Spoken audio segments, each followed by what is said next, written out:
Hello বন্ধুরা, শুভ স্বাধীনতা দিবস সবাইকে। ভেবেছিলাম 15ই আগস্টের দিনে দুজন মিলে একটু বেরোবো, কিন্তু তার হয়ে ওঠেনি। সকালবেলা যেতে হয়েছে ডাক্তারের চেম্বারে। সেখান থেকে এসে ও একেবারে রেডি হয়ে বেরিয়ে পড়েছে। ও যাবে আবার ওর বন্ধুদের বাড়িতে, ওরাও আবার ইন্ডিয়ান।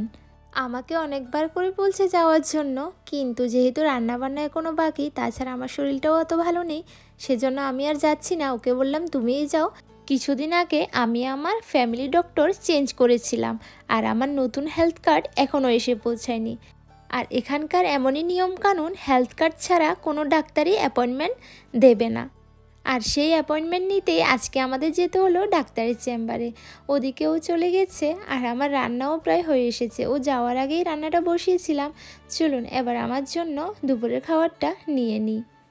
আজকে যেহেতু 15ই আগস্ট, খাবারের থালাটা একটু কালারফুল করে সাজাবো। কালকে থেকে ভেবেছিলাম ট্রাই কালারের ফুড বানাবো, কিন্তু ওই যে সকালবেলা ডাক্তারের চেম্বারে যাওয়াতে এতটাই লেট হয়ে গেছে, তাহার বানানো সম্ভব হলো না।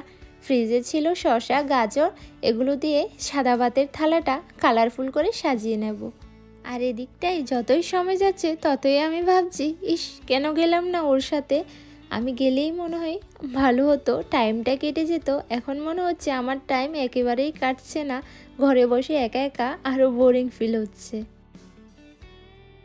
এইদিকে আমার লাঞ্চ থালি কালারফুল করে সাজানো কমপ্লিট। ভিডিওটা এখানেই শেষ করছি। আপনারা সবাই ভালো থাকবেন, সুস্থ থাকবেন, টাটা।